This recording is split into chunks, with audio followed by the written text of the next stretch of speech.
The previous owner called to apologize for a hidden camera he'd left in the ceiling. He thought he was invading my privacy, but he ended up handing me the evidence of my wife's greatest crime. Before we continue, do me a favor, hit the subscribe button and turn on the notification bell, thanks.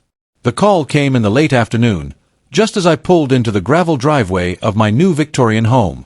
The sun was dipping low, casting long, skeletal shadows across the porch that Maya had already decorated with fairy lights and seasonal wreaths. It looked like the picture of domestic bliss, the kind of life I thought I'd finally earned. "Is this Ethan Vance?" The voice on the other end was raspy, belonging to a man who sounded like he'd spent decades breathing in dust and old memories. "Yes." "Who's this?" I asked, shifting the car into park. "I'm the previous owner. Harvey. Look, I'm sorry to bother you, but I realized I forgot something. Something serious." I gripped the steering wheel a little tighter. "What is it, Harvey?" "There was a camera," he whispered, his voice trembling with a mix of guilt and urgency. "Hidden in the living room ceiling. It was for my late wife's hospice care. We needed to monitor her. I forgot to disconnect it from the cloud before the sale. It's been recording ever since you moved in. I only noticed today when I opened the old feed by accident." My blood turned to ice. My mind flashed to private moments, intimate conversations. "You've been watching us?" "I didn't mean to," Harvey insisted. "But what I saw—" "Ethan, you need to know. Don't ask over the phone. And whatever you do, don't tell your wife. Come to my place. I'll show you." I sat in the car for 20 minutes, staring at my own front door. Inside, I could hear the faint sound of Maya's laughter mixing with that of her mother, Eleanor, and her sister, Sophie. They were supposed to be helping us unpack. I walked inside, my heart hammering against my ribs. Maya greeted me with a beaming smile and a kiss on the cheek that felt like a brand. "Everything okay, babe?" she asked, her eyes bright and innocent. "Yeah," I lied, my voice sounding hollow. "Just forgot a few things at the hardware store. I'll be back soon." Harvey lived in a cramped, faded bungalow tucked behind a rusted-out gas station. When he opened the door, his eyes were red-rimmed. He led me to a cluttered desk where a laptop sat open. "I backed up the footage," Harvey said, his hands shaking as he hovered over the trackpad. "I'm not keeping it. But I couldn't let you stay blind. This house, it deserves better than what I saw." He clicked play. The video showed my living room from the previous Tuesday. I had been at the office late, or so I thought. On the screen, Maya sat on the sofa, wine glass in hand. Eleanor and Sophie were huddled around her like vultures. "I can't believe he actually signed the power of attorney," Maya said. Her voice didn't sound like my wife's. It was dripping with a cold, calculated disdain I'd never heard. "He's so desperate for us to be a team that he didn't even read the fine print." "You did the hard part, sweetie," Eleanor added, patting Maya's hand. "Now we just keep him distracted with work while we finalize the deed transfer. Once the switch happens, he won't even own the dirt under his feet." "How long until we can kick him out?" Sophie asked with a cruel smirk. 3 weeks, Maya replied. "By the time he realizes the house and the savings accounts are in my name only, he'll be too broke to hire a lawyer to fight it." I watched as they toasted to my ruin. I felt a sickening wave of vertigo. The woman I had married, the woman I thought I was building a life with, was a complete stranger. "Send me the file," I said, my voice a low, dangerous growl. "Every second of it." I thanked Harvey for everything and told him not to disclose it to anybody. It should be our secret. I came back home thinking to myself where I went wrong. How come this is happening to me? All I've ever done was love my wife and cared for both her and her family. I didn't deserve this. I didn't deserve any of it.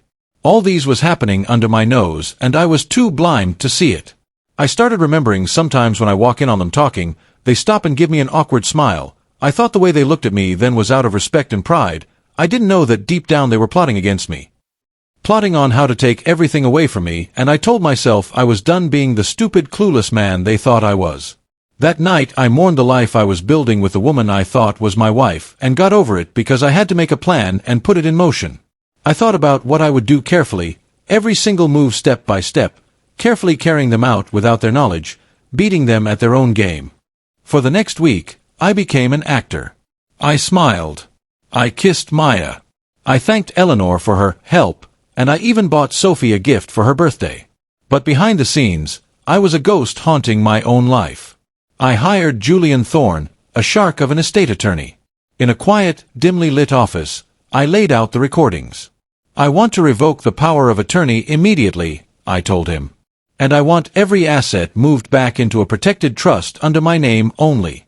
I want them to think they're still in control until the very second the trap snaps shut. It'll be a surgical strike, Julian promised. I didn't stop there.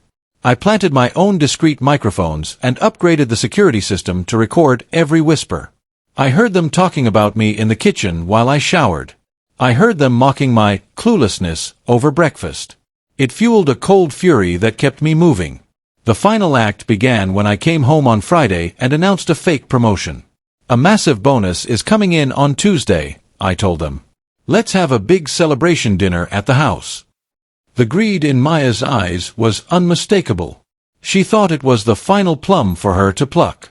Tuesday evening was beautiful. The table was set with fine china. Steaks were on the grill. Maya wore a stunning red dress, looking like a queen about to claim her kingdom. Sophie was already pouring the expensive champagne. To the future, Eleanor toasted, her eyes gleaming with predatory hunger. And to the real owner of this house. They all laughed, a private joke at my expense. I stood up, raising my glass. I looked each of them in the eye. Actually, I have a toast, too. To the truth. Because it really does set you free. The doorbell rang. Maya frowned, her glass halfway to her lips. Who's that? Our guest of honor, I said, my smile never reaching my eyes. I opened the door to Julian Thorne and a stern-looking court officer. They walked into the dining room, and the air seemed to vanish. Maya Vance, the officer said, stepping forward. You are being served with a cease and desist regarding attempted property fraud and signature forgery. Furthermore, all joint accounts have been frozen pending a criminal investigation. Maya's face went from confusion to a sickly pale gray. Ethan, what is this? This is some kind of mistake.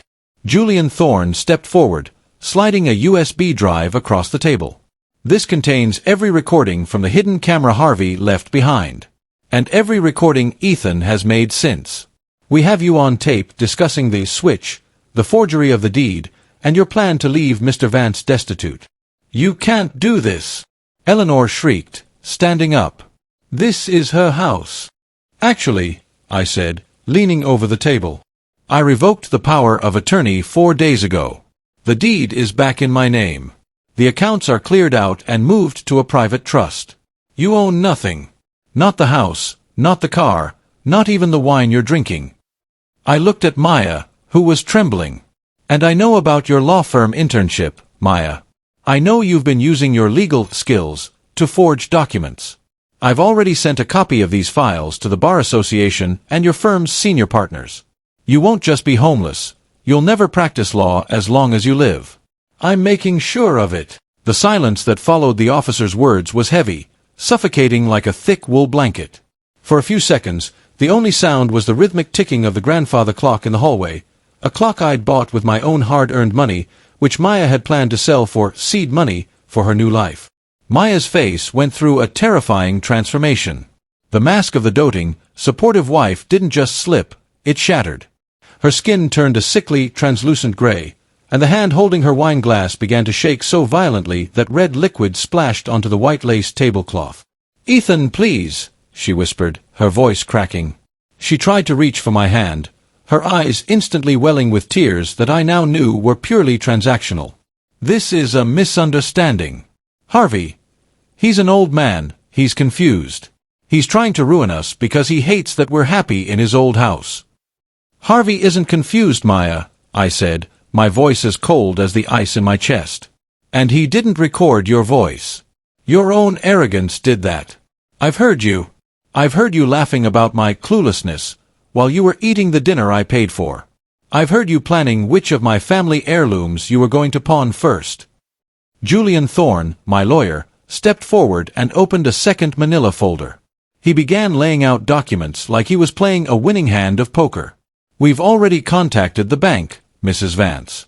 Your attempt to transfer the $300,000 from the joint savings into an offshore account this morning? Flagged. The bank has initiated a fraud hold. You won't be touching a cent of that money. In fact, because the source of those funds was Ethan's inheritance, we have a standing order to revert them to a sole proprietorship trust." Eleanor, Maya's mother, finally found her voice. It wasn't the voice of the sweet grandmother figure she pretended to be. It was a screech. "You can't do this. We've put work into this house. We've spent weeks organizing and decorating. You're going to throw a mother and her daughters out onto the street like dogs." "You aren't dogs, Eleanor," I said, looking her straight in the eye. "Dogs are loyal. You're parasites. And as for the work you put in, you were decorating a crime scene. You weren't making a home, you were staging an asset." Sophie, the sister, tried a different tactic. She lunged for the USB drive on the table, but the court officer was faster. He pinned it to the table with a gloved hand. "Don't," he said firmly. "It doesn't matter if you break that one anyway," I told her, a small, grim smile touching my lips. "There are 4 backups. One is with Julian. One is in a safe deposit box. One is in the cloud. And the last one, that one is currently being reviewed by the senior partners at Wilkins & Rowe." Maya's breath hitched. That was the killing blow. Wilkins & Rowe was the prestigious firm where she had just secured a high-level internship, the place she expected to launch her career as a powerhouse attorney. "I called Mr. Sterling an hour ago," I continued, savoring the way her jaw dropped. "I told him that one of his rising stars was caught on high-definition video admitted to forging a deed and a power of attorney. I told him that the brilliant legal mind he hired was actually a common con artist using her education to defraud her own husband. He was disappointed, to say the least. Your internship is gone, Maya. Your reputation in this city is a smoking crater. You'll be lucky if you aren't disbarred before you even get your license." Maya sank back into her chair, her red dress looking like a splash of blood against the dark wood. The reality was finally sinking in. She had gambled everything on the idea that I was too weak, too in love, and too blind to notice her hand in my pocket. She had lost. "The officer is here to ensure that you only take what belongs to you," I said, standing up. "And let me be very clear, anything I bought, anything that was a gift from me to you under false pretenses, stays. That includes the jewelry. That includes the designer bags. And it definitely includes that red dress." The next 3 hours were a slow-motion car crash of humiliation. I sat on the porch, a glass of bourbon in my hand, watching through the front door as they were forced to pack under the watchful, judgmental eye of the court officer. I watched Maya emerge from the bedroom, now wearing a plain pair of sweatpants and an old t-shirt, the only thing she'd brought into the marriage. She was carrying a single, cheap suitcase. Her mother followed, clutching a cardboard box of kitchen supplies she tried to claim were hers until the officer pointed out the Vance monogram on the handles. Sophie was sobbing, not out of guilt, but out of the sheer unfairness that she wouldn't be living in a mansion anymore. They had to make 3 trips to the curb, piling their meager belongings onto the grass. Every neighbor on the block was watching. I saw Mrs. Gable from across the street peeking through her curtains, and the jogger from 2 doors down slowed to a walk just to take in the scene. As the sun began to dip below the horizon, painting the sky in violent shades of crimson and violet, the 3 of them stood by their pile of luggage on the sidewalk. Maya looked back at the house she thought she'd stolen. She looked at me on the porch. For a second, I thought she might apologize, or scream, or beg one last time. But she just looked hollow. Empty. A shell of the person I thought I knew. "You're a monster, Ethan," she called out, her voice thin and reedy. "No, Maya," I replied, raising my glass in a final, silent toast. "I'm just the guy who finally turned the lights on." I watched them struggle to load their bags into a cab they had to pay for with the last bit of cash in Eleanor's purse. When the taillights finally disappeared around the corner, a profound silence settled over the property. I walked back inside. The house felt massive. It felt cold. But as I went into the living room and looked up at the ceiling where Harvey's camera was hidden, I felt a strange sense of gratitude. I went to the kitchen, poured the expensive champagne they'd opened down the sink, and started a pot of coffee. The celebration was over, but my life was just beginning. I had a lot of work to do, new locks to install, a new security system to program, and a lot of memories to scrub out of these walls. But for the first time in years, when I looked in the mirror, I recognized the man looking back at me. I was Ethan Vance. And I was finally home. The next morning, the Victorian didn't feel like a crime scene anymore. It felt like a blank canvas. The air was still, devoid of the forced laughter and the sharp, rhythmic clicking of Maya's heels. I spent the early hours walking through the rooms, opening every window to let the crisp February air sweep out the lingering scent of Eleanor's expensive perfume and the suffocating weight of their lies. By noon, I knew there was one final debt to settle. I grabbed a bottle of top-shelf scotch from the cabinet, one I had originally bought to celebrate our first anniversary, and headed back to that faded bungalow behind the gas station. The drive was quiet. No radio, just the hum of the engine and the clarity of a man who had finally stopped hallucinating a life that didn't exist. When I pulled up to Harvey's place, the sun was glinting off the rusted pumps of the station next door. The bungalow looked even smaller and more tired than it had a week ago, but to me, it looked like a sanctuary of truth. I knocked on the door. It took a moment before I heard the shuffling of slippers. Harvey opened the door, squinting against the daylight. He looked older, more fragile, his shoulders hunched as if he were still carrying the burden of what he'd seen on those tapes. "Ethan," he said, his voice a dry rasp. He looked past me toward the street, a flicker of worry in his eyes. "Are you alone? Is it over?" "It's over, Harvey," I said, holding up the bottle. "Can I come in?" He ushered me into the cluttered living room. It smelled of old paper, peppermint tea, and the kind of loneliness that comes from outliving everyone you love. I sat in the same worn armchair where I'd first watched my life fall apart on a laptop screen. I poured 2 glasses of the scotch. Harvey took his with a trembling hand, his eyes searching mine. "I didn't sleep much," he admitted, taking a small sip. "I kept thinking I'd overstepped. That maybe I should have just deleted the feed and let you figure it out on your own. I felt like a voyeur, Ethan. Like a ghost haunting my own house." "You weren't haunting it, Harvey," I told him, looking him dead in the eye. "You were protecting it. You told me that house deserved better than what you saw. You were right. It deserved the truth." I told him everything. I told him about the look on Maya's face when the court officer handed her the papers. I told him about Eleanor's screeching and Sophie's pathetic tears. I even told him about the call to Wilkins and Rowe. As I spoke, the tension in Harvey's shoulders began to melt away. For the first time, a small, genuine smile creased his weathered face. 30 years, Harvey whispered, looking at a framed, faded photo of a woman on his mantel. "My Sarah and I lived in that house for 30 years. We raised our boys there. We sat on that porch every Sunday morning. When she got sick, that house was her whole world. I couldn't stand the thought of it being used as a weapon. I couldn't let those vultures pick the bones of a place that held so much love." We sat in silence for a while, the scotch warming the cold edges of the room. Harvey wasn't just a man who had caught a criminal. He was a man who had saved his own legacy. "What will you do now?" he asked. "I'm keeping it," I said, and for the first time, I meant it. "I'm going to strip the wallpaper Maya picked out. I'm going to repaint the rooms. I'm going to make it mine again. But I want you to know something, Harvey. That camera, the one that started all of this." He looked down at his glass, looking a little sheepish. "I'm sorry again about that, Ethan. It was an oversight, I swear." "Don't be sorry," I said. "I left it there. I disconnected the cloud feed, obviously, but the hardware is staying in the ceiling. Every time I walk through that living room, I want to remember that the walls have ears, and that the truth always finds a way out. It's my reminder to never be that blind again." Before I left, I reached into my pocket and pulled out a spare set of keys I'd had made that morning. I set them on the cluttered coffee table. Harvey stared at them, confused. "What's this?" "Those are keys to the Victorian," I said. "You told me you missed the porch. You told me you lived there for 30 years. If you ever want to go back and just sit there, on a Sunday morning, or whenever you feel like it, you don't have to ask. It's still your home, Harvey.